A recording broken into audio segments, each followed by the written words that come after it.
Hello दोस्तों, सबसे पहले तो बहुत बहुत शुक्रिया आप लोगों की दुआओं के लिए, आप लोगों की प्रार्थनाओं के लिए जो आपने हम मेरे लिए, मेरे परिवार के लिए की। जैसा कि आप सबको पता है कि मैं और मेरा पूरा परिवार पिछले 1.5 महीने से कोविड से इन्फेक्टेड था और हम लोगों को एक बहुत ही डिज़ास्टर्स एक्सपीरियंस से गुज़रना पड़ा। और इसमें मैं और मेरा पूरा परिवार इस कोविड से लड़कर वापस आ गए। लेकिन इस पूरे लड़ाई में मेरी माताजी, जो मेरी मदर हैं, वो इस कोविड की लड़ाई में हार गईं और फाइनली हमने अपने परिवार का सबसे महत्वपूर्ण सदस्य, अपनी माँ को इस लड़ाई में खो दिया। तो ये जो आज बहुत ही हिम्मत करके, बहुत ही अपने अंदर मोटिवेशन लाकर आज इस वीडियो को बनाने की कोशिश मैं कर रहा हूँ। और ये एक तरीके का अवेयरनेस वीडियो है म्यूकोरमाइकोसिस के लिए, क्योंकि मेरी मदर की जो डेथ हुई है वो म्यूकोरमाइकोसिस यानी ब्लैक फंगस से ही हुई है। और तो मैं यहाँ पर कुछ रियल एक्सपीरियंस आप लोगों से शेयर करूँगा जो म्यूकोरमाइकोसिस के इस पूरे मेरी मदर के इन्फेक्शन के दौरान जो हम लोगों ने एक्सपीरियंस किए कि क्या करना चाहिए और क्या नहीं करना चाहिए, कौन कौन सी गलतियाँ हमसे हुई जिसकी वजह से हमने अपनी माँ को खो दिया। ये सारे एक्सपीरियंसेस मैं आप लोगों से शेयर करूँगा। और इस एक्सपीरियंस को शेयर करने का सिर्फ एक ही मकसद है कि म्यूकोरमाइकोसिस या ब्लैक फंगस से कम लोग इन्फेक्टेड हों, और अगर वो इन्फेक्ट हो जाएं तो कम से कम उनकी जान को बचाया जा सके। तो सबसे पहले तो म्यूकोरमाइकोसिस या ब्लैक फंगस, या इसका दूसरा नाम जो है जो जाइगोमाइकोसिस है, ये एक तरीके का फंगल इन्फेक्शन है और रेयर फंगल इन्फेक्शन है, यानी कि कवक जिसे हिंदी में बोलते हैं, उस तरीके का इन्फेक्शन है। और ये बहुत ही रेयर देखा जाता है। लेकिन इस कोविड के दौरान ये केसेस बहुत ज़्यादा देखे गए। जब मेरी मदर का ये केस था तो उस वक्त तो किसी को पता भी नहीं था। मिड अप्रैल और शुरुआती मई के महीनों में उनको ये इन्फेक्शन रहा। और उस वक्त तो शायद किसी को पता भी नहीं था इसके बारे में, म्यूकोरमाइकोसिस के बारे में। बहुत ही रेयर केसेस इंडिया में देखे जा रहे थे। तो उन रेयर केसेस में मेरी मदर का भी केस था। और डॉक्टर्स, यही कारण था कि डॉक्टर्स को उस डिसीज़ को, यानी उस इन्फेक्शन को समझने में ही बहुत वक्त लग गया। और तब तक वक्त जा चुका था और हमारे हाथ से सारी चीज़ें निकल चुकी थी। ये जो फंगल इन्फेक्शन है ये म्यूकोरल्स नाम के एक फंगस से होता है। और ये जो फंगस है ये हमारे इन्वायरमेंट में हर जगह मौजूद रहता है। लेकिन होता ये है, और ये बहुत ही रेयर इन्फेक्शन है, लेकिन क्योंकि इस कोविड के दौरान जो लंग्स इन्फेक्शन हुए, यानी कोविड जो है वो जब लंग्स पर अटैक करता है तो निमोनिया हो जाता है। और निमोनिया और लंग्स में इन्फेक्शन हो जाता है, इन्फ्लेमेशन हो जाता है, सूजन हो जाती है। तो उस सूजन को कम करने के लिए हमारे हॉस्पिटल्स में हमारे डॉक्टर्स ने हाई डोज स्टेरॉइड्स दी। तो ये जो स्टेरॉइड होती है वो एक्चुअली करती क्या है कि हमारी बॉडी के इम्यून सिस्टम को सप्रेस कर देती है और हमारी बॉडी के ग्लूकोज के लेवल को, शुगर लेवल को बढ़ा देती है। अच्छा, ये दोनों कंडीशन क्या होती हैं, हमारी पूरे इम्यून सिस्टम को कमज़ोर करके रख देती हैं। यानी स्टेरॉइड बहुत ज़्यादा चलने की वजह से हमारा पूरा इम्यून सिस्टम वीक हो जाता है, ग्लूकोज का लेवल हाई हो जाता है। तो इसकी वजह से कोई भी इन्फेक्शन हमारे शरीर में हो सकता है, वो कोई भी हो सकता है। अब ये फंगस जो है हमारे एनवायरनमेंट में मौजूद रहता है आसानी से, पानी से, खाने से या फिर हवा से, या हमारे नेज़ल कैविटी में पहुंच जाता है, यानी कि हमारे नाक में इंटर कर जाता है। और फिर वहां पर क्या करता है कि टिश्यूज़ को, ऊतकों को सड़ाना शुरू कर देता है, जिससे कि वहां के ऊतक जो हैं वो सड़ना शुरू हो जाते हैं और सड़कर काले हो जाते हैं। इसी वजह से इसे ब्लैक फंगस कहा जाता है। ये ब्लैक फंगस इतना ज़्यादा ख़तरनाक होता है कि सिर्फ 4 से 5 दिन के अंदर ये, अगर इसको ट्रीट नहीं किया गया, इसको सही तरीके से मैनेज नहीं किया गया, तो इसकी वजह से पेशेंट की मौत होना निश्चित हो जाता है। अप्रॉक्सीमेटली 50% मॉर्टेलिटी रेट है इसका।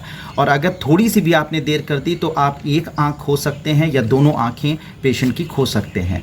तो हमारी मदर के केस में क्या हुआ था कि ये बहुत ही शुरुआती केस था ब्लैक फंगस का, म्यूकोरमाइकोसिस का, जिसमें हुआ क्या था कि डॉक्टर्स ने डायग्नोसिस ही नहीं बना पाया। और उस वक्त मिड अप्रैल में और मई के फर्स्ट वीक तक बहुत ज़्यादा कोविड पेशेंट इंडिया में हो रहे थे। और मेरी मदर जो हैं वो बनारस में एडमिट थी। तो वहाँ पर इतने ज़्यादा पेशेंट थे कि डॉक्टर्स का ध्यान भी नहीं किया, डॉक्टर्स को पता भी नहीं था और हम लोगों को भी आइडिया नहीं था इस तरीके के रेयर इन्फेक्शन का। तो शुरुआती दौर में तो अभी तो काफ़ी अवेयरनेस लोगों के अंदर फैल चुकी है, बहुत सारे वीडियोज़ आ चुके हैं, बहुत सारे अवेयरनेस प्रोग्राम चलाया जा रहा है इस ब्लैक फंगस के लिए, लेकिन उस वक्त कुछ भी नहीं था। मतलब मेरी मदर के डेथ के लगभग 1 हफ्ते बाद पहला आर्टिकल मैंने इंडिया में पढ़ा जो म्यूकोरमाइकोसिस से रिलेटेड था, तब हमें समझ में आया कि एग्जैक्टली मेरी मदर को हुआ क्या है। मेरी मदर के शरीर में होने वाले जो सिम्टम्स है उसी से आपको इसके पूरे सिम्टम्स भी समझ में आ जाएंगे। तो सबसे पहले उनकी नाक सूखना स्टार्ट हो गई, नाक में उनको पपड़ी पड़ना स्टार्ट हो गई, उसमें से ब्लड आना स्टार्ट हो गया। फिर उसके बाद उनके सर में दर्द रहने लगा, फिर सर में दर्द रहने लगा और फिर उनको बुखार आया। फिर उसके बाद इनकी नाक से खून आना स्टार्ट हुआ और साथ ही साथ एक आँख जो है वो स्वेल कर गई, तो आँख से भी खून नज़र आने लगा, उसके अंदर ब्लड काफ़ी दिखने लगा। तो जब हम लोग डॉक्टर के पास गए तो डॉक्टर्स ने कहा कि इनकी आँख में कुछ गड़बड़ी हो चुकी है। लेकिन तो फिर उसके बाद जब MRI स्कैन कराया गया तो पता चला कि उन्हें थ्रोम्बोसिस हुई है। तो ये माना गया कि कहीं पर ब्लड क्लॉट, ब्रेन में ब्लड क्लॉट हुआ है, उसकी वजह से जो रेटाइनल रीजन है, जो आँखों का रीजन है, वहाँ पर जो है ब्लीडिंग हो रही है। तो उस थ्रोम्बोसिस को, ब्लड क्लॉट को दूर करने के लिए कुछ खून को पतला करने वाली जो ड्रग्स होती हैं, इंजेक्शंस होते हैं, वो दिया जाना शुरू हुआ। लेकिन बस 2 दिन के बाद उनकी दोनों आंखों से ब्लड आना शुरू हो गया। इन्फेक्शन जो है वो बहुत तेज़ी से फैल गया क्योंकि डायग्नोसिस सही नहीं बन पाई थी। ये एक हमारे केस में, हमारी मदर के केस में दिक्कत हुई थी क्योंकि बहुत ही अर्ली केस, मैंने जैसे आपको बताया कि फंगल इन्फेक्शन का ये केस था। अब हुआ क्या कि जब ये डायग्नोसिस, जब दोनों आंखों से उनके खून आना शुरू हुआ तो हम लोगों ने कुछ डॉक्टर्स से कांटेक्ट किया, लेकिन डॉक्टर्स ने बहुत साफ बातें नहीं बताई। और इसमें एक ये भी रही कि दूसरे डॉक्टर से भी हम लोगों ने कांटेक्ट किया, जो डॉक्टर्स उनको देख रहे थे। फिर दूसरे डॉक्टर के पास भी गए। एक डॉक्टर थे जो उन्होंने आई स्पेशलिस्ट थे, उन्होंने कुछ अंदाज़ा उन्होंने लगा लिया था और उन्होंने जो प्रोसेस बताई थी वो काफ़ी कुछ ट्रीटमेंट के करीब थी कि ये ट्रीटमेंट किया जाता तो शायद उन्हें सर्वाइव किया जा सकता था।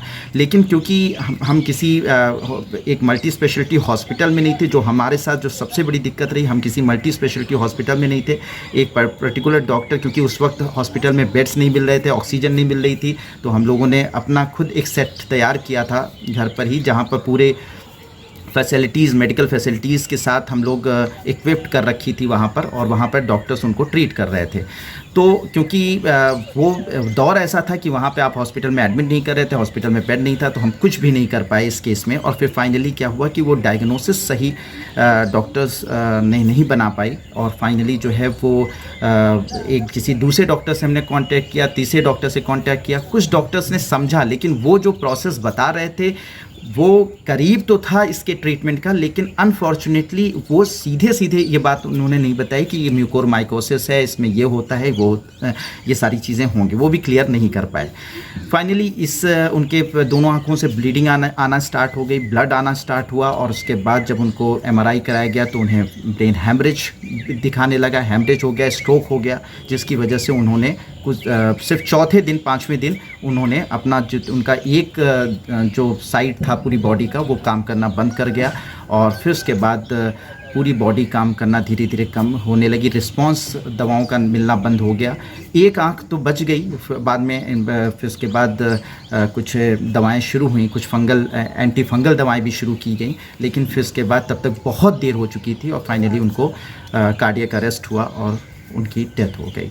तो ये सारा प्रोसेस हुआ, तो इसमें जो आप लोगों को सिम्टम समझ में आए होंगे कि सर में दर्द होता है, वॉमिटिंग होती है, आँख में से खून आना शुरू हो जाता है, आँखों से ब्लीडिंग होती है, साथ ही साथ थ्रोम्बोसिस होती है, साथ ही साथ ब्रेन स्ट्रोक हो सकता है ना। सबसे पहला जो सिम्टम होता है नाक में पपड़ी पड़ना, नाक से खून आना, नाक से ब्लीडिंग होना, ये सब चीज़ें स्टार्ट होती हैं। तो अगर इस तरीके के कोई सिम्टम्स अगर हैं, अगर आप कोविड पेशेंट रहे हैं या डायबिटिक पेशेंट हैं, अगर कोविड पेशेंट रहे हैं और डायबिटिक पेशेंट रहे हैं और आपको बहुत सारी स्टेरॉइड चलाई गई हैं, अगर इस तरीके के आपकी बॉडी में अगर सिम्टम्स आ रहे हैं तो आप बहुत अलर्ट रहिए और अपने डॉक्टर से सलाह लीजिए। अगर हम इसके सिम्टम्स को समझ लें तो इसका ट्रीटमेंट किया जा सकता है, बहुत घबराने की ज़रूरत नहीं है, लेकिन वक्त बहुत कम होता है। मैं ये बात बहुत क्लियर कर देना चाहता हूँ, 4 से 5 दिन के अंदर सारा का सारा मामला ख़राब हो चुका रहता है, फिर आपकी जान को बचाया नहीं जा सकता है। जो लोग इन्फेक्टेड हो गए हैं उनकी जान को बचाया नहीं जा सकता।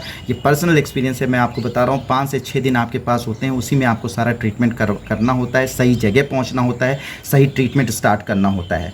इसमें एंटी फंगल इंजेक्शन चलते हैं, एक एम्फोटेरिसिन बी नाम का इंजेक्शन चलता है जो कि मेन इंजेक्शन है जो कि इसको ट्रीट करने में यूज़ किया जाता है। इसके अलावा और भी सपोर्टिव दवाएं चलती हैं और सपोर्टिव सर्जरी भी की जाती है। तो अगर इस तरीके का किसी को इन्फेक्शन आपके आसपास हो या किसी को लगे कि इस तरीके के सिम्टम्स हैं तो वो तुरंत एक मल्टी स्पेशलिटी हॉस्पिटल में जा सकता है। इसके अलावा वो सही डॉक्टर्स के पास जा सकता है, ENT डॉक्टर के पास जा सकता है, मेडिसिन के डॉक्टर के पास जा सकता है, MD मेडिसिन के पास जाए, या सबसे इम्पॉर्टेंट जो मैं कहूँगा कि मल्टी स्पेशलिटी हॉस्पिटल में जाए, क्योंकि ये एक डॉक्टर के बस की बात नहीं है इसको ट्रीट कर पाना।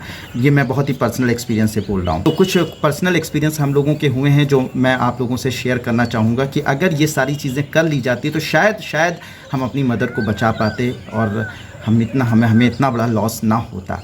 तो उसमें से मैं आपको शेयर करना चाहूँगा, जिसमें से सबसे पहला जो है कि कभी भी अगर इस तरीके का आपको सिम्टम्स आए, अगर आप कोविड के बाद यानी आपको कोरोना हुआ है और उसके बाद अगर इस तरीके के सिम्टम्स आपको आने लगे तो सबसे पहले मेरी सलाह है, हम लोगों का जो एक्सपीरियंस है वो ये कहता है कि आप किसी पर्टिकुलर डॉक्टर के पास जो कोविड को देख रहा हो मत जाएं। आप किसी मल्टी स्पेशलिटी हॉस्पिटल में जाएं जहां पर ENT स्पेशलिस्ट भी हो, जहां पर डेंटल स्पेशलिस्ट भी हो, जहां पर न्यूरो सर्जन भी हो, जहां पर MD मेडिसिन भी हो। तो ऐसी मल्टी स्पेशलिटी हॉस्पिटल में अगर आप पहुँचते हैं या फिर किसी मेडिकल कॉलेज में पहुँचते हैं तो आप, मुझे लगता है कि ज़्यादा अच्छा ट्रीटमेंट आपका हो पाएगा, क्योंकि वहाँ पर मल्टीपल जो एक्सपर्ट्स होते हैं वो जाकर उसकी डायग्नोसिस बना पाएंगे, उसको ट्रीट कर पाएंगे। और ये बहुत ही कह सकते हैं कि टीम वर्क होगा इसको ट्रीट करना। मेडिकल में इसका जो ट्रीटमेंट है वो पूरा टीम वर्क है, कई स्पेशलिस्ट मिलकर इसका ट्रीटमेंट करते हैं। डायबिटीज़ को कंट्रोल करने वाला भी डॉक्टर होता है, साथ ही साथ ENT सर्जन भी होता है, न्यूरो सर्जन भी होता है, क्योंकि नर्वस सिस्टम में ये इन्फेक्शन पहुंच चुका होता है। तो इसलिए मल्टी स्पेशलिटी हॉस्पिटल या किसी मेडिकल कॉलेज में ही अपने आप को दिखाएं। पहली हमारी जो सलाह रही, हमारे साथ ये गलती हुई, क्योंकि उस वक्त गलती भी नहीं कह सकते, क्योंकि उस वक्त हमारे पास कोई रिसोर्स नहीं था। हम मेडिकल कॉलेजेस में नहीं जा सकते थे, वहाँ पे हॉस्पिटल पूरा फुल था। साथ ही साथ BHU में नहीं जा सकते थे, IMS BHU, वहाँ पर भी पूरा हॉस्पिटल सारे बेड्स फुल थे। किसी भी हम लोग मल्टी स्पेशलिटी हॉस्पिटल में नहीं पहुँच पाए सही समय पर। दूसरी हमारी जो सलाह रहेगी, अगर किसी डॉक्टर को आप दिखा रहे हैं, अगर इंडिविजुअल डॉक्टर को भी दिखा रहे हैं, अगर आपको 1-2 दिन में आराम नहीं मिलता है और आपका इन्फेक्शन बढ़ रहा है, आपको लग रहा है आपके सिम्टम्स बढ़ रहे हैं, तो आप तुरंत डॉक्टर को स्विच कर लीजिए, किसी दूसरे डॉक्टर को दिखाइए, किसी दूसरे डॉक्टर से सलाह लीजिए, किसी दूसरे डॉक्टर या किसी दूसरे एक्सपर्ट से सेकेंड ओपिनियन ज़रूर ले लीजिए। ये बहुत ज़रूरी चीज़ है अगर आपको एक जगह पे सही से ट्रीटमेंट नहीं मिल पा रहा है। तो इसमें अलर्ट रहिए, क्योंकि ये आपकी जान की बात है, आपकी ज़िंदगी की बात है, आपके परिवार के किसी सदस्य की ज़िंदगी की बात। यहाँ पे मैं डॉक्टर्स को सलाह देना चाहूँगा, क्योंकि मैं खुद डॉक्टर हूँ, और दूसरे डॉक्टर को भी ये सलाह देना चाहूँगा कि आप ईगो पे ना लें। अगर आपको कोई केस नहीं समझ में आ रहा है तो आप कोशिश करें कि अगर किसी दूसरे डॉक्टर से कांटेक्ट कर लें। दूसरा डॉक्टर अगर कोई आपको सलाह दे रहा है तो उसको अपनी ईगो पे ना लेकर, बल्कि आप ये सोचें कि हम, हो सकता है कि हमें ये जानकारी ना हो सकता है ये डॉक्टर हमें ज़्यादा बेहतर सजेशन दे रहे हों, हम इसके हिसाब से भी ट्रीटमेंट करके देखें, या इसके हिसाब से भी हम ट्रीटमेंट स्टार्ट कर सकते हैं। तो इसमें ईगो लेने की बात नहीं, क्योंकि किसी की ज़िंदगी की बात है, किसी के परिवार की बात है। एक इंसान गुजर जाने के बाद पूरा परिवार बिखर जाता है, वो चीज़ वापस कभी नहीं आ सकती, बहुत बड़ा स्पेस छूट जाता है। तो मैं हमसे हमेशा यही कहूँगा कि डॉक्टर्स को भी अपनी ईगो पर नहीं लेना चाहिए। हमारा प्राइम जो काम है कि हम लोगों को ट्रीट करें और उनको सही करके घर भेजें। तो हमारी एक हम्बल रिक्वेस्ट है डॉक्टर से कि अपनी ईगो पे ना लेकर, अगर उनको केस ना समझ में आए तो दूसरे डॉक्टर से भी सलाह ले लें। तीसरी जो हमें एक्सपीरियंस मिला कि जो पैरामेडिकल स्टाफ हैं उन पर डिपेंड मत हों, डॉक्टर से ज़रूर सलाह लेते रहें। और पैरामेडिकल स्टाफ से मेरी बहुत ही एक बहुत ही ज़्यादा रिक्वेस्ट है कि आप बिना डॉक्टर के कोई अपना ट्रीटमेंट स्टार्ट ना करें। डॉक्टर से सलाह लें, डॉक्टर्स ही देखें, और उसके बाद जो वो जैसा ट्रीटमेंट कहते हैं वही ट्रीटमेंट आप स्टार्ट करें। अपने हिसाब से ट्रीटमेंट ना करें, ठीक है, क्योंकि आपका एक्सपेरिमेंट बहुत ही जानलेवा हो सकता है, क्योंकि वो एक्सपीरियंस आपको नहीं है जो डॉक्टर के पास है। तो प्लीज़, आप बहुत बड़ा रोल निभा रहे हैं, बहुत सपोर्टिव रोल निभा रहे हैं। नो डाउट आप इस वक्त फ्रंट लाइनर हैं, आप लड़ रहे हैं, लेकिन कुछ जगहों पर आपको एक एक्सपीरियंस डॉक्टर या एक्सपर्ट डॉक्टर से सलाह लेकर ही अपना